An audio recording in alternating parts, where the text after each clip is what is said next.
एक महत्त्वाची बातमी समोर येते। मुंबईत आंतरराष्ट्रीय विमानतळ परिसरात भीषण आग लागली आहे। विमानतळाजवळील फेअरमॉन्ट हॉटेलजवळ ही आग लागल्याचं कळतंय।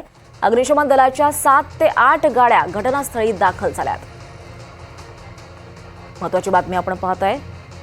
यावर अधिक माहिती घेऊयात। आपल्यासोबत आपले प्रतिनिधी देवेंद्र कोल्हटकर आहेत। देवेंद्र, या आगीचं कारण काय, नेमकं काय घडलंय?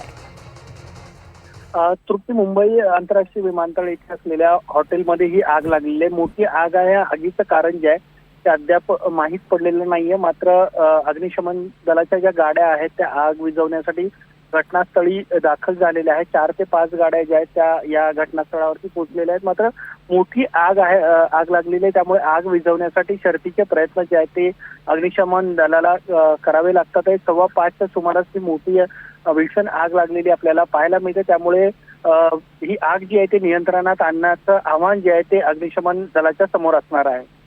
देवेंद्र, आगीत कोणी अडकल्याचं कळतंय? काही अपडेट्स मिळतायत त्याबद्दलचे? अद्याप तरी याबाबतची कुठलीही माहिती जी आहे ती समोर आलेली नाहीये। काही वेळापूर्वीची आगीची घटना समोर आलेली आहे, त्यानंतर संबंधित यंत्रणा अग्निशमन दलाच्या गाड्या ज्या आहेत त्या घटनास्थळी पोहोचलेल्या आहेत। आग विझवण्याचा प्रयत्न जो आहे तो सध्या अग्निशमन दलाच्या जवानांकडून या ठिकाणी केला जातोय।